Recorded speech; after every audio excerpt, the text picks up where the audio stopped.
59 years of age, and I came from the village Jagrama in Pakistan, Faisalabad, at the age of just about 12 in 1964.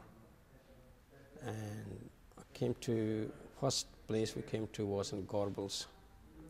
My father had traveled to Britain in 1956, and he worked as a joiner, and in 1964 he called the family over. He had managed to save some money and buy a flat in Norfolk Street. And Norfolk Street, I remember in those days, was quite different than it is now. It was an old tenement building, surrounded, the whole area was dilapidated, the cheapest area in Glasgow, obviously. And I remember coming on the first journey, how I arrived from the airport. My uncle had picked us up in a van, and the first thing he did, he drove through the Clyde Tunnel to show us there's a Clyde Tunnel. We, coming from the village, hadn't seen the city, but here, we came here when we landed, and then we were driven through the Clyde Tunnel at that time. We stayed in Gorbals for next 3-4 years. Coming from the village, it was a big change. Glasgow Airport, I remember, was not the airport you see it today. It was just a small shed and one runway at that time. I don't know if you have seen the old picture of Glasgow Airport. Glasgow was obviously very exciting, a different place for us. We came to Gorbals. Gorbals was at that time was the home place for the immigration. Anybody came from outside came obviously to Gorbals because Gorbals was the cheapest housing available at that time. We stayed in Gorbals for 3 years. Gorbals was used to be different. In a sense, I remember my father bringing me to the warehouse to buy some clothes. It used to be Share Brothers warehouse where the community centre is just now. It was old tenement building before this mosque was built. All around it was old tenement building, and we had a mosque in Oxford Street on the first floor. I remember going there on the weekends as well, learning Quran and Arabic classes. It was a place obviously different than the village, but it was something that we grew up in Gorbals, and the changes it's gone through over the years is immense, great changes. And after that we moved into Pollokshields. And moving into Pollokshields was an experience, because it was such a big difference between Gorbals and Pollokshields that we obviously was able to have, where in Gorbals we only had one toilet in the flat on the whole family, and in Pollokshields we had a bathroom and toilet, and I think had better facilities, and it was much quieter area. And Pollokshields, remembering Pollokshields at that time, was considered to be a very upmarket posh area, and the memories are great in that area. All the other guys, I remember Akmal Khushi and Afzal Khushi's brothers, and Dr. Rashid Ali, dentist, we all grew up together on Maqbool Road. We had quite a lot of guys who went to Ballahuston. We used to walk to Ballahuston, and we all grew up together, and a lot of us became entrepreneurs and became very successful in their life. And it was just hard work that we came in as immigrants, and we just had to work. When I came to this country, the problem was that we went to 6 months. We went to primary school in Oxford Street, and I did not know any English. So we used to attend special classes at the school to learn English. And there used to be special teachers, Pakistani teachers employed by the council, the education authority, to teach, just purely take English classes. People who came from Pakistan. We had Mr. Chaudhry, Mr. Rashid, and Taj Patti. These were the 3 teachers employed within 2 or 3 schools in the Gorbals area to teach us English. And I remember going to Taj Patti's house in the evenings to learn more English, to concentrate on English, because that was obviously the problem we had. Was all the immigrants' children coming in did not know English, and all the subjects had to be taught in English. So we had to concentrate on learning English. And in the 60s, there was a big influx of families coming out, and people coming into Gorbals especially.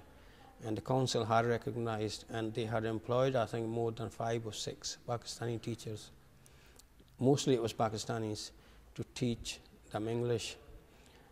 Every school, basically, from Gorbals, I went on to Canning Park School. And Canning Park School as well, Mr. Patti used to teach the English there. So we used to take English, go to English classes, especially to learn English with him, and attend all the other classes to learn the other subjects. It was difficult to settle in because the language communication, whereas it wasn't so difficult in a sense as well, because we had so many our own people, immigrants, Pakistani boys in there, that we got together, and we sort of got on well at the school. But education was it was a hard task trying to learn, because I remember taking lessons in French. I took French as an O-level, and I could not. I passed my O-level, but I was not very good at French. The reason my teacher gave for me not being so successful in French, because my English was poor. The community was not really interacting with each other at that time, apart from at the school level. Most of the people round about Pakistani children, they had Pakistani friends between them. I think the 60s and 70s integration was very slow. And all the community kept, I noticed, we knew at that time, kept to themselves within their own families, within their own friends.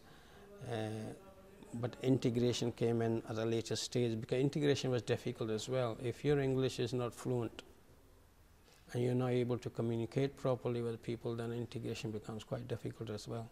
I didn't see racism so obviously. It wasn't obvious at that time, but there was some racism in the background all the time. Like all different communities, there is always going to be some sort of racism between the 2 communities, because you're 2 different communities. You can't expect to, don't expect that any racism is not going to be there, but not to the level that you would notice on a day-to-day basis. So felt very comfortable in Scotland. Did not feel that there was so much racism in this country compared to going abroad, like traveling down south, where I felt, even on going as a visitor, I felt there was a lot more racism than Scotland. Scottish people have always been very, very friendly, very accommodating, and very helpful. And they accepted the community as part of their own.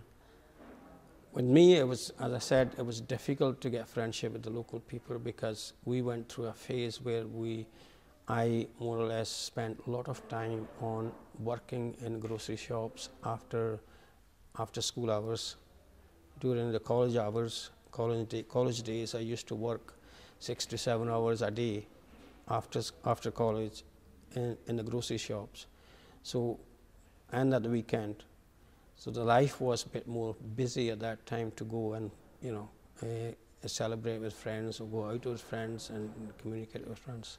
During that time, there was no telephones, so it has to be just communication by letter. And my father used to write probably every month a letter, and we reply back a letter, because obviously when people came in the 50s and 60s, they worked very hard. They were working so hard, the fact they didn't get time to write letters, or they were too busy trying to save money, work hard, and plus they did not have the facilities even to sit down and write a letter, because I remember my father telling me that people used to share beds in Gorbals area, where they used to rent a bed, not a room. Whereas one person who was working in the daytime, he will sleep in that bed at night time, and person who was working at night time will sleep in that bed during the daytime.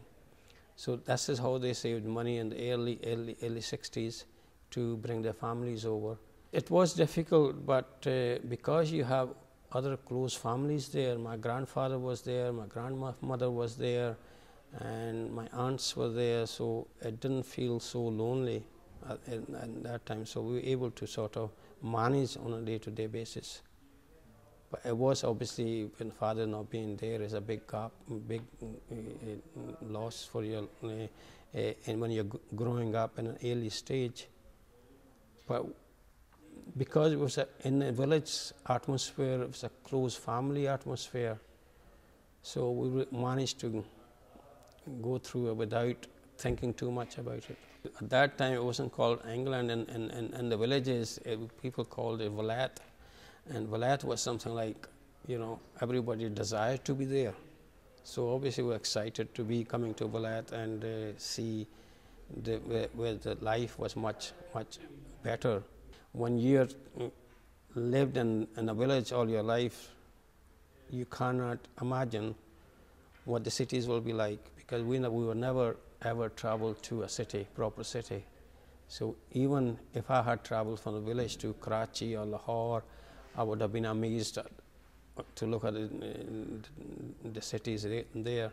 So same thing applied here. Obviously, we didn't have any imagination that what Glasgow would be like. I remember that we got a flight from, I think we got a flight from Faisalabad to Karachi, and we stayed a night over at the airport hotel for one night, and then we got the flight from Karachi to London and flight from London to Glasgow. So I remember that clearly. Yeah. I left school. I went on to Paisley College of Technology to do civil engineering, where I spent 5 years to do civil engineering, BSc honors in civil engineering, and went on to work for a consulting firm for 2 months, I think I lasted. And in those 2 months, I decided that the life was too slow for me, because all these years along, as well as studying, I had been involved in retail business all the time, working for other people. So I found it the life to be very slow and not so rewarding in a job. And I decided to leave after 2 months.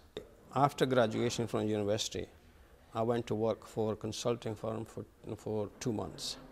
When I seen the pay packet at the end of the month, I realized that this pay packet was not enough for me to feed the family. It was enough for me, having spent that long time at a university and earning that little at that time. I had decided that I had more responsibilities in the family, that I needed to go into business. So I went into business with my brother into a grocery shop. A year later, as I a year later, yes, I opened my own grocery shop, and been worked in the groceries for about 10 years. I managed to add on another shop 2 years later, and another 2 years later, another one. So I had about 4 or 5 grocery shops, news agent, post office, before I tumbled on into the video rental business. At that time, I used to get up 6 o'clock in the morning and had to travel to Barlanuk, Easter House side, to open my shop, news agent shop, for 7 in the morning. Normally, I finished that by about 5:30, 6 o'clock.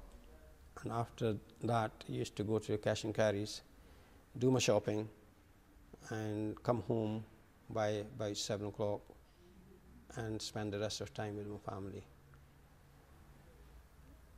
It became more, life became, these sort of, that was 7 days a week I used to do.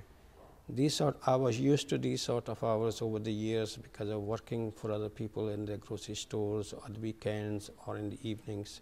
So working within these sort of long hours in grocery shop didn't bother me at that time. I think it was just a routine over the years you build up that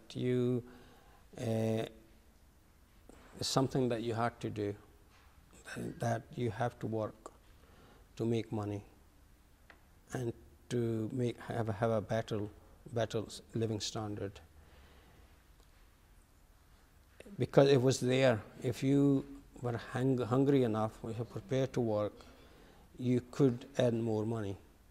And this is what kept us going, was that each shop or each addition, expanding the business, we sort of, that kept me going, in a sense that I was making my life better. I was able to buy a better home, move away from Pollokshields to Newton Man's from the grocery shop, so that the children could have a better standard of living. Everybody was pushing themselves, but with me it was something that I think I wanted, obviously, to be something better for myself, because I had spent so much time in education. And if I had failed in business, then I would have regretted that side, leaving my job after spending so much time, 5 years trying to get my degree.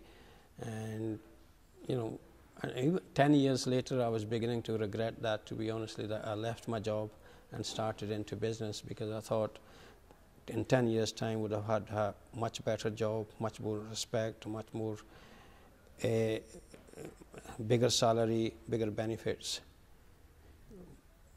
But we had to keep going in the business to make it more success. I started a video rental business as a side business, introduced videos into my grocery shop in 1984, 85, I think. And that time, video rental was a big thing. New technology on the market, all the families, everybody wanted to watch films, and videos was the cheapest form of rental at that time. And so I just introduced video rentals into a grocery shop, just as to an add-on line in the grocery shop. And what happened, a year later, the business wasn't so successful in the grocery shop, so I opened a dedicated video rental store. It wasn't that difficult for me, because I had all this stock lying in the grocery store. I picked up that stock, opened the store in Pollokshields, and invested some more money into it. And I realized that it could be a viable business, and started concentrating on it. That was in 1985. And 1986, I opened a second store, which again proved to be successful. Opened 2 furthermore stores in 1986. And in 1987, I sold my grocery store.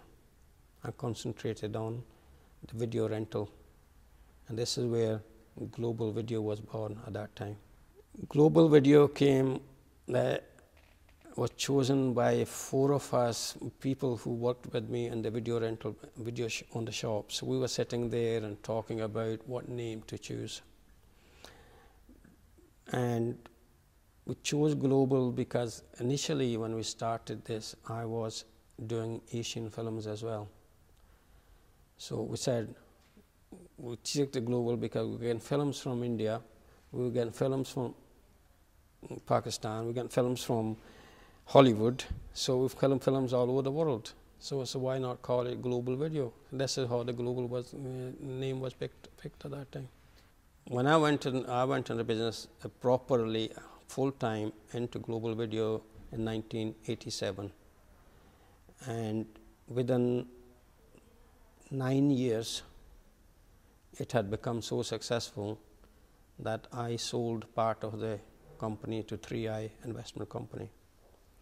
At that time, I had 109 stores and profits in the region of nearly £4 million. After that, it went on to become one of the second largest video rental stores in the UK, with 269 stores. In 2006, we were operating 269 stores with employees, 1,300 employees at that time. And I knew that technology was going to last only for so long, because it was the new technology was coming on it was just around the corner. The new technology came in the format of DVD, then with satellite, pay on demand, view on demand, internet. All the new technologies came on, which has overtaken the video business, video technology. Now what we see is streamlining, whatever you see on the internet. We were opening one shop every week, and we had a management structure where people were there just going on. They had to open one shop every week. Fortunately, I had good advisors. They advised me to make sure that to put money aside for the future, because they knew as well that technology was only going to last for so long, and you had to, think about the future, what's going to happen in the future. That this business, that business was eventually going to finish. And there wasn't a time that I said to myself, I made it. I said, kept going to the level that we just thought that business will stay on and on and on. But unfortunately, the business changed, the market changed, business technology changed, and then I have to move on to another business. I remember going to a video shop with my son who wanted to see a film. I went to see a Disney film. I think it was 1983 or 84. Went along to the video shop, and it was a weekend, and we could not find anything suitable to watch. There was such a demand for the films at that time. And I looked around and realized there was a market for it, because people were not catering for the weekend business. Every business at that time was catering for day-to-day business. For example, they do not realize that a lot of people don't have time during the week.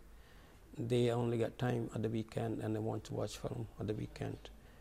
And these companies, the video companies at that time did not invest into stock as much they should have invested. I decided to come into a market and meet that demand for the weekend. Invested heavy in stock, opened stores which were in the center of the towns, in town centers, which were accessible by the public, that more public come to the shopping centers rather than outer areas. So I realized where the market was, which was different than say for example, than at that time Azad Video was in there, and they had a different idea. I came into a market. I wanted to see what the opportunity was, what the demand was. I realized the demand was to be in the town centers with high investment in stock. So that was, a lot of people came from poor background, and they obviously wanted to better themselves by hard work. And here in an organized world where they could see more opportunities to succeed in business and prove themselves to be that they have the knowledge and the hard work they can do, they have the ability to prove themselves to be successful. So they were able to take the opportunity, or rather than grab the opportunity of anything that came along, and went after it with all efforts, all energy, and made a success of it. There are more entrepreneurs obviously in the first generation, because everybody in the first generation came from poor background, and they were hungry to improve their living standards. They wanted to make some money. They wanted to prove themselves to be successful. Following on to that, in the second generation, where actually I come in, as I consider myself to be second generation. That a lot of my friends, my school colleagues became great entrepreneurs, became great successful businessmen, because they seen the opportunity, they grabbed the opportunity, they went after it with full force, and they become successful. Even nowadays, you're sitting here, there's a lot of youngsters, they see an opportunity, then they see they make themselves successful, they go after it, they make themselves successful. All about business is not always going to be hard work that's going to make you success. It's about recognizing an opportunity and grabbing it at the right time. Example I want to give you this is that I often repeat this, that I grabbed the opportunity where I seen there was a gap in the market that I wanted in the video rental market, and I went into that business. And I remember 1986 when Braveheart came out. It was a huge success. And on the back of that Braveheart, my company made a lot of money. Everybody made a lot of money. I remember in 1996 when the Braveheart came out on video. It was huge success, and throughout the country, especially in Scotland. It made us a lot of money, and at the same time, I remember seeing Alex Salmon at the premiere of the Braveheart, and the person who came more happy out of that premiere after the film was Alex Salmon, because he recognized that this film was going to help him to become First Minister. And obviously, is recognizing that moment, he knew that he has an opportunity to become a First Minister, and he worked hard on it, grabbed the opportunity, became the First Minister. In life, always there's an opportunity. If you're fast enough to grab it, you become successful. If you are slow and let it go by, then obviously, you carry on in life as normal. Business is always a risk, and some people has got the ability and and they have confidence of starting a business that they will be successful in. I took I took a lot of risk in the business. Put my house with the bank, borrowed money as much as I possibly from the bank, and started into the global video side of it. But I knew at that moment that I will not lose money out of this business, because I had already started at a smaller scale and it was successful. Sometimes you can see people who have got the business instinct. They can see that this opportunity is a certain money maker, it will not fail, and they'll be successful. And sometimes we all make mistakes, and you invest in the wrong project and you lose money. I have done that. Many projects after that, I have lost money. Some of them has made me money, some of them lost money. So these are the things that you cannot be certain that everything going to be a success. Scotland is a home for me. I have spent most of my life in Scotland, so I consider myself to be more Scottish than Pakistani. And my whole family is here. My children, my grandchildren are basically, so Scotland is home. We are actually Scottish now. My children are born here, so they will naturally be Scottish. I came here at the age of very early age, and most of my life is spent in Glasgow, so I feel Scottish, and Scotland is important for me.